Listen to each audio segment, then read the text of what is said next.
SNP MP Philippa Whitford has issued a scathing assessment of Nicola Sturgeon's handling of Scotland's coronavirus strategy, as she stunned BBC Newsnight with an attack on her own party leader.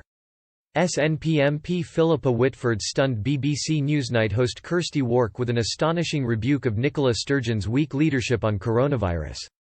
She blasted Ms Sturgeon over her mistakes after the Scottish First Minister halted the track and trace system in place in Scotland at the beginning of the outbreak.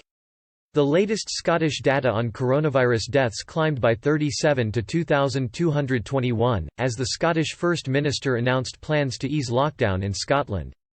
BBC Newsnight host Kirsty Wark grilled Ms Whitford on Scotland's response to the coronavirus track and trace strategy.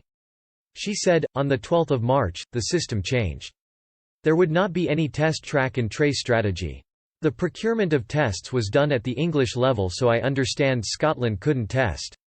But Scotland could have carried on tracking and tracing. As you say, it happens in all other sorts of public health arenas. But you in Scotland made a decision to stop then. You could have carried on. Why didn't you? Ms Whitford, who serves as SNP health spokesperson in Westminster, at first blamed the decision on the four-nation decision mindset in place at the time. Wark fired back, but was that a mistake? You could have been 2 months ahead by now. The SNP MP responded, anybody looking back would see it was a mistake. The mistake right across the UK was to give up on testing, and even if you could only test or track a quarter of cases you would have broken the chains of transmission. I think that was a weakness of that central decision making. We now have learned from that, and we now have stronger approach to test, track and trace now.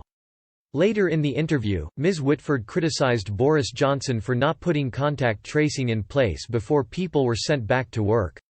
She said, "We have no idea what is happening in London with people going to work on tubes and buses for the last 11 days.